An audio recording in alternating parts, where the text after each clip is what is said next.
ಓಂ ಗಂ ಗಣಪತಯೇ ನಮಃ. ಹಾಯ್ ಹಲೋ ನಮಸ್ಕಾರ. Welcome to spiritual vibes YouTube channel.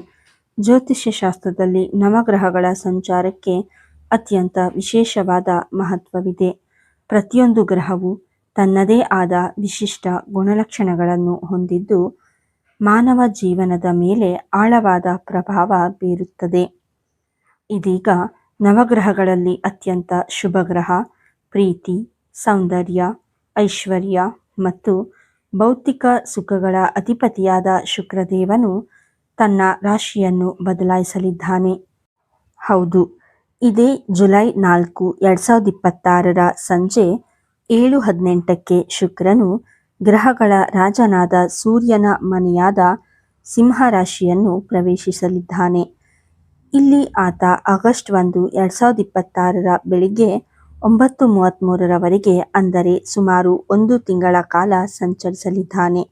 ಮಿತ್ರರೇ, ಸಿಂಹರಾಶಿಯ ಅಧಿಪತಿ ಸೂರ್ಯ ಮತ್ತು ಶುಕ್ರನ ನಡುವೆ ಜ್ಯೋತಿಷ್ಯದಲ್ಲಿ ಶತ್ರುತ್ವದ ಭಾವನೆ ಇದ್ದರೂ ಸಿಂಹರಾಶಿಯಲ್ಲಿ ಶುಕ್ರನ ಆಗಮನವು ಅತ್ಯಂತ ರೋಮಾಂಚನಕಾರಿ ಬದಲಾವಣೆಗಳನ್ನು ತರುತ್ತದೆ. ಇದು ವ್ಯಕ್ತಿಯಲ್ಲಿ ಆತ್ಮವಿಶ್ವಾಸ, ಆಕರ್ಷಣೆ, ಸೌಂದರ್ಯ ಪ್ರಜ್ಞೆ ಮತ್ತು ರಾಯಲ್ ಲೈಫ್ ಸ್ಟೈಲ್ ಮೇಲಿನ ಹಂಬಲವನ್ನು ಹೆಚ್ಚಿಸುತ್ತದೆ. ಈ ಮಹತ್ವದ ಗೋಚಾರದಿಂದಾಗಿ ಒಟ್ಟು 12 ರಾಶಿಗಳಲ್ಲಿ 6 ಅದೃಷ್ಟಶಾಲಿ ರಾಶಿಗಳ ಜೀವನದಲ್ಲಿ ಮಹತ್ತರ ಬದಲಾವಣೆಗಳು ಬರಲಿವೆ. ಆರ್ಥಿಕ ಪ್ರಗತಿ, ಪ್ರೀತಿಯಲ್ಲಿ ಯಶಸ್ಸು ಮತ್ತು ವೃತ್ತಿಜೀವನದಲ್ಲಿ ಹೊಸ ಎತ್ತರವನ್ನು ತಲುಪಲಿರುವ ಆ 6 ರಾಶಿಗಳು ಯಾವುವು? ನಿಮ್ಮ ರಾಶಿಯು ಇದರಲ್ಲಿ ಇದೆಯೇ? ಬನ್ನಿ ಇಂದಿನ ವಿಡಿಯೋದಲ್ಲಿ ಸಂಪೂರ್ಣವಾಗಿ ವಿವರವಾಗಿ ತಿಳಿದುಕೊಳ್ಳೋಣ. ವಿಡಿಯೋವನ್ನು ಕೊನೆಯವರೆಗೂ ವೀಕ್ಷಿಸಿ, ಏಕೆಂದರೆ ಕೊನೆಯಲ್ಲಿ ಶುಕ್ರನ ಕೃಪೆಗಾಗಿ ಸರಳ ಪರಿಹಾರಗಳನ್ನು ಕೂಡ ತಿಳಿಸಿಕೊಡಲಿದ್ದೇವೆ. ಮೇಷರಾಶಿ. ಮೊದಲನೆಯದಾಗಿ ರಾಶಿಚಕ್ರದ ಮೊದಲ ರಾಶಿಯಾದ ಮೇಷರಾಶಿ. ಮೇಷರಾಶಿಯ ಜನರಿಗೆ ಶುಕ್ರನ ಈ ಸಂಚಾರವು ನಿಮ್ಮ ಜಾತಕದ 5ನೇ ಮನೆಯಲ್ಲಿ ಸಂಭವಿಸಲಿದೆ. 5ನೇ ಮನೆಯು ಪ್ರೀತಿ, ರಚನಾತ್ಮಕತೆ, ಮಕ್ಕಳು, ಶಿಕ್ಷಣ ಮತ್ತು ಹೂಡಿಕೆಯನ್ನು ಪ್ರತಿನಿಧಿಸುತ್ತದೆ. ಜೀವನ ಶೈಲಿ ಮತ್ತು ವ್ಯಕ್ತಿತ್ವ. ಈ ಅವಧಿಯಲ್ಲಿ ನಿಮ್ಮ ಜೀವನ ಶೈಲಿಯಲ್ಲಿ ಭಾರಿ ಬದಲಾವಣೆಯಾಗಲಿದೆ. ನಿಮ್ಮಲ್ಲಿ ಒಂದು ರೀತಿಯ ಹೊಸ ಉತ್ಸಾಹ, ರೋಮಾಂಚನ ಕಂಡುಬರುತ್ತದೆ. ಸಮಾಜದಲ್ಲಿ ನಿಮ್ಮ ಆಕರ್ಷಣೆ ಹೆಚ್ಚಾಗಲಿದೆ. ಜನರು ನಿಮ್ಮತ್ತ ಆಕರ್ಷಿತರಾಗುತ್ತಾರೆ. ಪ್ರೀತಿ ಪ್ರೇಮದ ವಿಷಯದಲ್ಲಿ ನೀವು ಯಶಸ್ವಿಯಾಗಲಿದ್ದೀರಿ. ಪ್ರೀತಿಯ ಹುಡುಕಾಟದಲ್ಲಿರುವವರಿಗೆ ಈ 1 ತಿಂಗಳ ಅವಧಿಯಲ್ಲಿ ಸೂಕ್ತ ಸಂಗಾತಿ ಸಿಗುವ ಎಲ್ಲ ಲಕ್ಷಣಗಳಿವೆ. ಶಿಕ್ಷಣ ಮತ್ತು ವಿದ್ಯಾರ್ಥಿಗಳು. ವಿದ್ಯಾರ್ಥಿಗಳಿಗೆ ಇದು ಅತ್ಯಂತ ಸುವರ್ಣ ಕಾಲ. ವಿಶೇಷವಾಗಿ ಕಲೆ, ಸಾಹಿತ್ಯ, ಡಿಸೈನಿಂಗ್, ಮಾಧ್ಯಮ ಅಥವಾ ಸಿನಿಮಾ ರಂಗಕ್ಕೆ ಸಂಬಂಧಿಸಿದ ಶಿಕ್ಷಣ ಪಡೆಯುತ್ತಿರುವ ವಿದ್ಯಾರ್ಥಿಗಳಿಗೆ ಉತ್ತಮ ಪ್ರಶಂಸೆ ಸಿಗಲಿದೆ. ನಿಮ್ಮ ಬುದ್ಧಿವಂತಿಕೆ ಮತ್ತು ಕ್ರಿಯೇಟಿವಿಟಿ ಉತ್ತುಂಗದಲ್ಲಿರುತ್ತದೆ. ಪರೀಕ್ಷೆಗಳಲ್ಲಿ ಉತ್ತಮ ಅಂಕ ಗಳಿಸುವಿರಿ. ವಿದೇಶಿ ಪ್ರಯಾಣ ಮತ್ತು ಆರ್ಥಿಕತೆ. ಈ ಸಮಯದಲ್ಲಿ ನೀವು ಹೂಡಿಕೆ ಮಾಡಿದರೆ, ಅಂದರೆ ಷೇರು ಮಾರುಕಟ್ಟೆ ಅಥವಾ ವ್ಯವಹಾರದಲ್ಲಿ, ಅದರಿಂದ ದೀರ್ಘಾವಧಿಯ ಲಾಭ ಸಿಗಲಿದೆ. ಉದ್ಯೋಗ ನಿಮಿತ್ತ ಅಥವಾ ಉನ್ನತ ಶಿಕ್ಷಣಕ್ಕಾಗಿ ವಿದೇಶಕ್ಕೆ ಹೋಗಲು ಪ್ರಯತ್ನಿಸುತ್ತಿರುವ ಮೇಷರಾಶಿಯವರಿಗೆ ವೀಸಾ ಪ್ರಕ್ರಿಯೆಗಳು ಸುಲಭವಾಗಿ ಪೂರ್ಣಗೊಳ್ಳಲಿವೆ. ಮನೆಯಲ್ಲಿ ಶುಭ ಕಾರ್ಯಗಳು ನಡೆದು ಆನಂದದ ವಾತಾವರಣ ಇರಲಿದೆ. ಮಿಥುನ ರಾಶಿ. ಅದೃಷ್ಟಶಾಲಿ ರಾಶಿಗಳ ಪಟ್ಟಿಯಲ್ಲಿ 2ನೇಯದು ಮಿಥುನ ರಾಶಿ. ಮಿಥುನ ರಾಶಿಯವರಿಗೆ ಶುಕ್ರನು ನಿಮ್ಮ ಜಾತಕದ 3ನೇ ಮನೆಯಲ್ಲಿ ಸಂಚಾರ ಮಾಡಲಿದ್ದಾನೆ. 3ನೇ ಮನೆಯು ಧೈರ್ಯ, ಶೌರ್ಯ, ಸಂವಹನ ಮತ್ತು ಸಣ್ಣ ಪ್ರಯಾಣಗಳನ್ನು ಸೂಚಿಸುತ್ತದೆ. ಜೀವನ ಶೈಲಿ ಮತ್ತು ಮಾತು. ಈ ಗೋಚಾರದ ಪ್ರಮುಖ ಪ್ರಭಾವ ನಿಮ್ಮ ಮಾತಿನ ಶಕ್ತಿಯ ಮೇಲಾಗುತ್ತದೆ. ನಿಮ್ಮ ವಾಣಿ ಅಥವಾ ಮಾತಿನಲ್ಲಿ ಒಂದು ರೀತಿಯ ಮಧುರತೆ ಮತ್ತು ಕಾಂತ ಇರಲಿದೆ. ನಿಮ್ಮ ಲೈಫ್ ಸ್ಟೈಲ್ ಇನ್ನಷ್ಟು ಮಾಡರ್ನ್ ಆಗಬಹುದು. ಸಮಾಜದಲ್ಲಿ ನಿಮ್ಮ ಗೌರವ ಹೆಚ್ಚಾಗಲಿದ್ದು, ನಿಮ್ಮ ಸಂವಹನ ಕಲೆಯ ಮೂಲಕ ನೀವು ಕಠಿಣವಾದ ಕೆಲಸಗಳನ್ನು ಸುಲಭವಾಗಿ ಮಾಡಿ ಮುಗಿಸುವಿರಿ.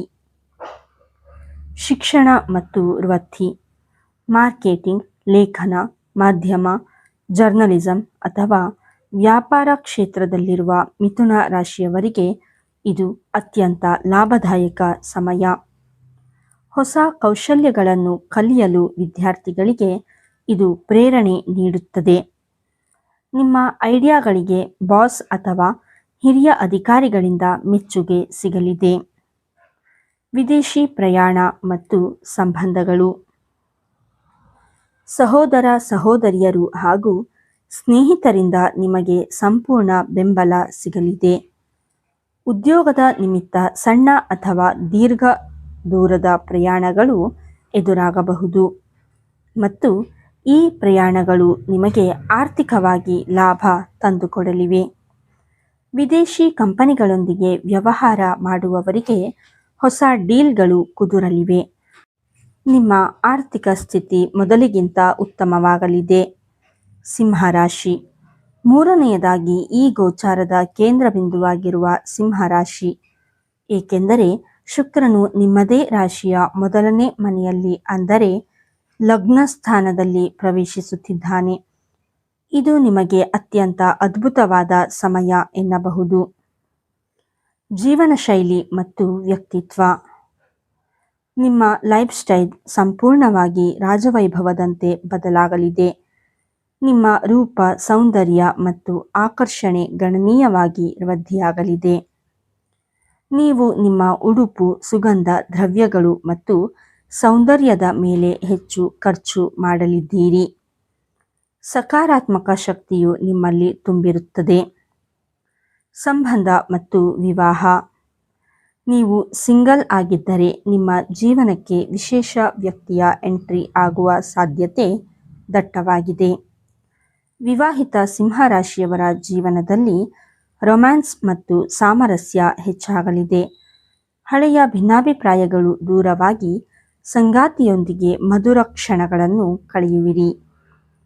ಉದ್ಯೋಗ, ವ್ಯಾಪಾರ ಮತ್ತು ವಿದೇಶ, ವ್ಯಾಪಾರ ಮತ್ತು ವ್ಯವಹಾರದಲ್ಲಿ ತೊಡಗಿರುವವರಿಗೆ ಬಂಪರ್ ಲಾಭ ಕಾದಿದೆ. ವಿಶೇಷವಾಗಿ ಗ್ಲಾಮರ್, ಫ್ಯಾಷನ್, ಆಭರಣ ಅಥವಾ ಹೋಟೆಲ್ ಉದ್ಯಮದಲ್ಲಿರುವವರಿಗೆ ಅಪಾರ ಧನಲಾಭವಾಗಲಿದೆ. ಶಿಕ್ಷಣಕ್ಕಾಗಿ ಅಥವಾ ಉದ್ಯೋಗಕ್ಕಾಗಿ ವಿದೇಶಕ್ಕೆ ಹೋಗುವ ನಿಮ್ಮ ಕನಸು ಈ ಅವಧಿಯಲ್ಲಿ ನನಸಾಗುವ ಸಾಧ್ಯತೆ ಇದೆ. ಆರ್ಥಿಕವಾಗಿ ನೀವು ಅತ್ಯಂತ ಸುಭದ್ರ ಸ್ಥಾನ ಪಡೆಯಲಿದ್ದೀರಿ. ತುಲಾರಾಶಿ, ನಾಲ್ಕನೆಯದಾಗಿ ಶುಕ್ರನ ಸ್ವಂತ ರಾಶಿಯಾದ ತುಲಾರಾಶಿ. ನಿಮ್ಮ ರಾಶ್ಯಾಧಿಪತಿಯಾದ ಶುಕ್ರನೇ ಈಗ ನಿಮ್ಮ ಜಾತಕದ 11ನೇ ಮನೆಗೆ ಅಂದರೆ ಲಾಭಸ್ಥಾನಕ್ಕೆ ಆಗಮಿಸುತ್ತಿದ್ದಾನೆ. ಇದು ಇಚ್ಛಾಪೂರ್ತಿಯ ಮನೆ ಕೂಡ ಹೌದು. ಜೀವನ ಶೈಲಿ ಮತ್ತು ಆರ್ಥಿಕತೆ, ತುಲಾರಾಶಿಯವರೇ, ನಿಮ್ಮ ದೀರ್ಘಕಾಲದ ಕನಸುಗಳು ಈ ಅವಧಿಯಲ್ಲಿ ನನಸಾಗಲಿವೆ. ನಿಮ್ಮ ಆದಾಯದ ಮೂಲಗಳು ಹೆಚ್ಚಾಗಲಿವೆ. ಒಂದಕ್ಕಿಂತ ಹೆಚ್ಚು ಮಾರ್ಗಗಳಿಂದ ಹಣ ಹರಿದು ಬರಲಿದೆ. ಸಮಾಜದ ಗಣ್ಯ ವ್ಯಕ್ತಿಗಳೊಂದಿಗೆ ಒಡನಾಟ ಬೆಳೆಯಲಿದ್ದು ನಿಮ್ಮ ಜೀವನ ಶೈಲಿ ಉತ್ತಮ ಮಟ್ಟಕ್ಕೆ ಏರಲಿದೆ. ಐಷಾರಾಮಿ ವಸ್ತುಗಳ ಖರೀದಿ ಮಾಡುವಿರಿ. ಸಂಬಂಧ ಮತ್ತು ಸಾಮಾಜಿಕ ಜೀವನ, ಸಾಮಾಜಿಕವಾಗಿ ನಿಮ್ಮ ವರ್ಚಸ್ಸು ಹೆಚ್ಚಾಗಲಿದೆ. ಸ್ನೇಹಿತರೊಂದಿಗೆ ಪಾರ್ಟಿ, ಗೆಟ್ ಟುಗೆದರ್ ಇತ್ಯಾದಿಗಳಲ್ಲಿ ಭಾಗವಹಿಸುವಿರಿ. ಅವಿವಾಹಿತರಿಗೆ ಸ್ನೇಹಿತರ ಅಥವಾ ಸಹೋದ್ಯೋಗಿಗಳ ಮೂಲಕ ಕಲ್ಯಾಣ ಯೋಗ ಕೂಡಿ ಬರಲಿದೆ. ಪ್ರೇಮಿಗಳಿಗೆ ಮನೆಯವರ ಒಪ್ಪಿಗೆ ಸಿಗುವ ಸಾಧ್ಯತೆ ಇದೆ. ಶಿಕ್ಷಣ ಮತ್ತು ವಿದೇಶಿ ಯೋಗ, ವ್ಯಾಪಾರಸ್ಥರಿಗೆ ಗ್ರಾಹಕರಿಂದ ಭಾರಿ ಬೆಂಬಲ ಸಿಗಲಿದ್ದು ಲಾಭದ ಪ್ರಮಾಣ ದುಪ್ಪಟ್ಟಾಗಲಿದೆ. ಉದ್ಯೋಗಸ್ಥರಿಗೆ ಸಂಬಳ ಹೆಚ್ಚಳ ಮತ್ತು ಪ್ರಮೋಷನ್ ಸಿಗುವ ಎಲ್ಲ ಯೋಗಗಳಿವೆ. ಉನ್ನತ ಶಿಕ್ಷಣಕ್ಕಾಗಿ ವಿದೇಶಿ ವಿಶ್ವವಿದ್ಯಾಲಯಗಳಿಗೆ ಅರ್ಜಿ ಸಲ್ಲಿಸಿರುವ ವಿದ್ಯಾರ್ಥಿಗಳಿಗೆ ಈ ಅವಧಿಯಲ್ಲಿ ಗುಡ್ ನ್ಯೂಸ್ ಸಿಗಲಿದೆ. ಧನುರಾಶಿ, ಐದನೆಯದಾಗಿ ಭಾಗ್ಯಶಾಲಿ ಧನುರಾಶಿ. ಧನುರಾಶಿಯ ಜನರಿಗೆ ಶುಕ್ರನ ಸಂಚಾರವು ನಿಮ್ಮ ಜಾತಕದ 9ನೇ ಮನೆಯಲ್ಲಿ ಅಂದರೆ ಭಾಗ್ಯಸ್ಥಾನದಲ್ಲಿ ಆಗಲಿದೆ. 9ನೇ ಮನೆಯು ಅದೃಷ್ಟ, ಧರ್ಮ, ಆಧ್ಯಾತ್ಮ ಮತ್ತು ದೂರದ ಪ್ರಯಾಣವನ್ನು ಸೂಚಿಸುತ್ತದೆ. ಜೀವನ ಶೈಲಿ ಮತ್ತು ಅದೃಷ್ಟ. ಈ ಅವಧಿಯಲ್ಲಿ ಅದೃಷ್ಟ ದೇವತೆ ನಿಮ್ಮ ಕೈ ಹಿಡಿಯಲಿದ್ದಾಳೆ. ನೀವು ಕೈ ಇಟ್ಟ ಕೆಲಸಗಳೆಲ್ಲವೂ ಯಶಸ್ವಿಯಾಗಲಿವೆ. ದೀರ್ಘಕಾಲದಿಂದ ನೆನೆಗುದಿಗೆ ಬಿದ್ದಿದ್ದ ಕೆಲಸಗಳು ತಾನಾಗಿಯೇ ಪೂರ್ಣಗೊಳ್ಳುತ್ತವೆ. ನಿಮ್ಮ ಆಲೋಚನೆಗಳು ಧಾರ್ಮಿಕ ಮತ್ತು ಆಧ್ಯಾತ್ಮಿಕ ಕಡೆಗೆ ವಾಲಲಿದೆ. ದೇವತಾ ಕಾರ್ಯಗಳಲ್ಲಿ ಭಾಗವಹಿಸುವುದರಿಂದ ಮನಸ್ಸಿಗೆ ನೆಮ್ಮದಿ ಸಿಗಲಿದೆ. ಶಿಕ್ಷಣ ಮತ್ತು ಜ್ಞಾನ. ಉನ್ನತ ಶಿಕ್ಷಣ ಪಡೆಯುತ್ತಿರುವ ವಿದ್ಯಾರ್ಥಿಗಳಿಗೆ, ರಿಸರ್ಚ್ ಮಾಡುತ್ತಿರುವವರಿಗೆ ಮತ್ತು ಕನ್ಸಲ್ಟಿಂಗ್ ಕ್ಷೇತ್ರದಲ್ಲಿರುವವರಿಗೆ ಈ ಸಮಯ ಅತ್ಯಂತ ಶ್ರೇಷ್ಠವಾಗಿದೆ. ನಿಮ್ಮ ಜ್ಞಾನಕ್ಕೆ ಸೂಕ್ತ ಗೌರವ ಮತ್ತು ಪುರಸ್ಕಾರ ಸಿಗಲಿದೆ. ಗುರುಗಳು ಮತ್ತು ಹಿರಿಯರ ಮಾರ್ಗದರ್ಶನದಿಂದ ನಿಮ್ಮ ವೃತ್ತಿಜೀವನಕ್ಕೆ ಹೊಸ ತಿರುವು ಸಿಗಲಿದೆ. ವಿದೇಶಿ ಪ್ರಯಾಣ ಮತ್ತು ವ್ಯಾಪಾರ. ಧನುರಾಶಿಯವರಿಗೆ ವಿದೇಶ ಪ್ರಯಾಣದ ಅತ್ಯಂತ ಬಲವಾದ ಯೋಗವಿದೆ.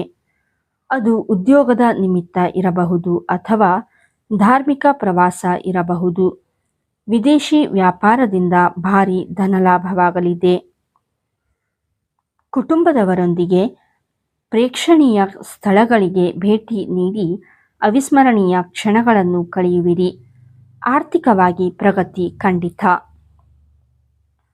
ಕುಂಭರಾಶಿ.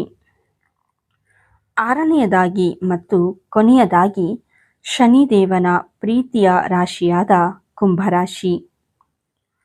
ಕುಂಭರಾಶಿಯವರಿಗೆ ಶುಕ್ರನ ಈ ಗೋಚಾರವು ನಿಮ್ಮ ಜಾತಕದ 7ನೇ ಮನೆಯಲ್ಲಿ ಸಂಭವಿಸಲಿದೆ. 7ನೇ ಮನೆಯು ವಿವಾಹ, ಜೀವನ ಸಂಗಾತಿ ಮತ್ತು ಬಿಸಿನೆಸ್ ಪಾರ್ಟ್ನರ್ಶಿಪ್ ಅನ್ನು ಪ್ರತಿನಿಧಿಸುತ್ತದೆ. ಜೀವನ ಶೈಲಿ ಮತ್ತು ಸಾರ್ವಜನಿಕ ಜೀವನ. ಸಮಾಜದಲ್ಲಿ ನಿಮ್ಮ ಇಮೇಜ್ ತುಂಬ ಪಾಸಿಟಿವ್ ಆಗಿ ಬದಲಾಗಲಿದೆ. ಪ್ರಭಾವಶಾಲಿ ವ್ಯಕ್ತಿಗಳ ಪರಿಚಯವಾಗಿ ಅವರಿಂದ ನಿಮ್ಮ ಕಷ್ಟದ ಸಮಯದಲ್ಲಿ ಸಹಾಯ ದೊರೆಯಲಿದೆ. ನಿಮ್ಮ ದೈನಂದಿನ ಜೀವನ ಶೈಲಿಯಲ್ಲಿ ಶಿಸ್ತು ಮತ್ತು ಸೌಂದರ್ಯಕ್ಕೆ ಆದ್ಯತೆ ನೀಡುವಿರಿ. ದಾಂಪತ್ಯ ಮತ್ತು ಸಂಬಂಧಗಳು. ಅವಿವಾಹಿತರಿಗೆ ಈ ಅವಧಿಯಲ್ಲಿ ಕಂಕಣಬಲ ಕೂಡಿ ಬರಲಿದೆ. ಉತ್ತಮ ಮನೆತನದ ಸಂಬಂಧಗಳು ನಿಮ್ಮನ್ನು ಹುಡುಕಿಕೊಂಡು ಬರಲಿವೆ. ಈಗಾಗಲೇ ವಿವಾಹವಾಗಿರುವವರ ದಾಂಪತ್ಯ ಜೀವನದಲ್ಲಿ ಮಧುರತೆ ಹೆಚ್ಚಾಗಲಿದೆ. ಸಂಗಾತಿಯ ನಡುವಿನ ಭಿನ್ನಾಭಿಪ್ರಾಯಗಳು ಬಗೆಹರಿದು ಪರಸ್ಪರ ಸಹಕಾರ ನೀಡುವಿರಿ. ವೃತ್ತಿ, ವ್ಯಾಪಾರ ಮತ್ತು ಶಿಕ್ಷಣ. ಪಾಲುದಾರಿಕೆ ಅಥವಾ ಪಾರ್ಟ್ನರ್ಶಿಪ್ನಲ್ಲಿ ವ್ಯಾಪಾರ ಮಾಡುವವರಿಗೆ ಈ ಸಮಯವು ಅತ್ಯಂತ ಲಾಭದಾಯಕವಾಗಿದೆ. ಹೊಸ ಒಪ್ಪಂದಗಳಿಗೆ ಸಹಿ ಹಾಕಲು ಇದು ಶುಭ ಸಮಯ. ಉದ್ಯೋಗಸ್ಥರಿಗೆ ಸಹೋದ್ಯೋಗಿಗಳ ಮತ್ತು ಮೇಲಾಧಿಕಾರಿಗಳ ಸಂಪೂರ್ಣ ಸಹಕಾರ ಸಿಗಲಿದೆ.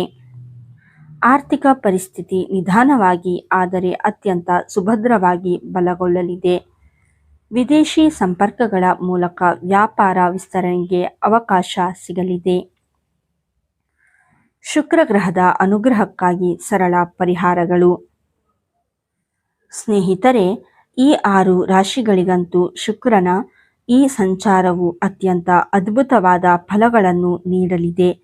ಆದರೆ ಈ ಶುಭ ಫಲಗಳು ನಿಮಗೆ ಇನ್ನೂ ಹೆಚ್ಚಾಗಿ ಸಿಗಬೇಕು ಎಂದರೆ ಮತ್ತು ಉಳಿದ ರಾಶಿಯವರಿಗೂ ಶುಕ್ರನ ಅನುಗ್ರಹ ಲಭಿಸಬೇಕು ಎಂದರೆ ಕೆಲವು ಸರಳ ಜ್ಯೋತಿಷ್ಯ ಪರಿಹಾರಗಳನ್ನು ಮಾಡಿಕೊಳ್ಳುವುದು ಒಳ್ಳೆಯದು.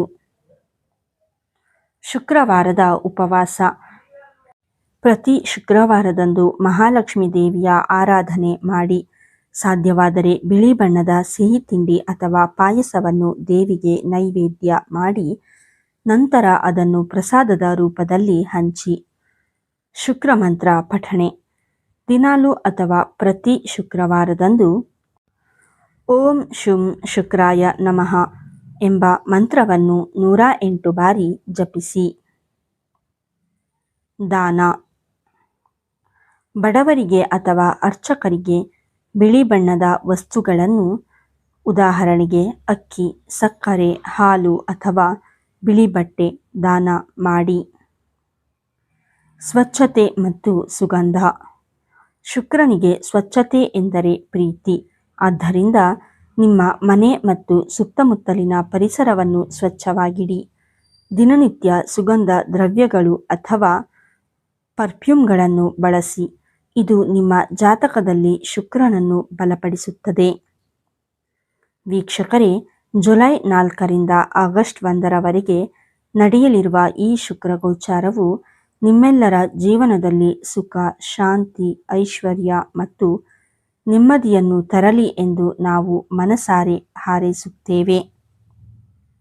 ನಿಮಗೆ ಈ ವಿಡಿಯೋ ಇಷ್ಟವಾಗಿದ್ದಲ್ಲಿ ದಯವಿಟ್ಟು ಒಂದು ಲೈಕ್ ಮಾಡಿ, ನಿಮ್ಮ ಸ್ನೇಹಿತರು ಮತ್ತು ಕುಟುಂಬದವರೊಂದಿಗೆ ಶೇರ್ ಮಾಡಿ ಮತ್ತು ನಿಮ್ಮ ರಾಶಿ ಯಾವುದು ಎಂಬುದನ್ನು ನಮಗೆ ಕಮೆಂಟ್ ಮೂಲಕ ತಿಳಿಸಿ. ಹಾಗೆಯೇ ನಮ್ಮ ಸ್ಪಿರಿಚುವಲ್ ವೈಬ್ಸ್ ಯೂಟ್ಯೂಬ್ ಚಾನಲ್ಗೆ ಇನ್ನೂ ನೀವು ಸಬ್ಸ್ಕ್ರೈಬ್ ಆಗಿಲ್ಲ ಅಂದರೆ ಈಗಲೇ ಸಬ್ಸ್ಕ್ರೈಬ್ ಆಗಿ ಮತ್ತು ಪಕ್ಕದಲ್ಲೇ ಇರುವ ಬೆಲ್ ಐಕಾನ್ ಕ್ಲಿಕ್ ಮಾಡಿ. ಧನ್ಯವಾದಗಳು. ಲೋಕ ಸಮಸ್ತ ಸುಖಿನೋ ಭವಂತು. ಭಗವಂತ ನಿಮಗೂ ನಿಮ್ಮ ಕುಟುಂಬಕ್ಕೂ ಒಳ್ಳೆಯದು ಮಾಡಲಿ.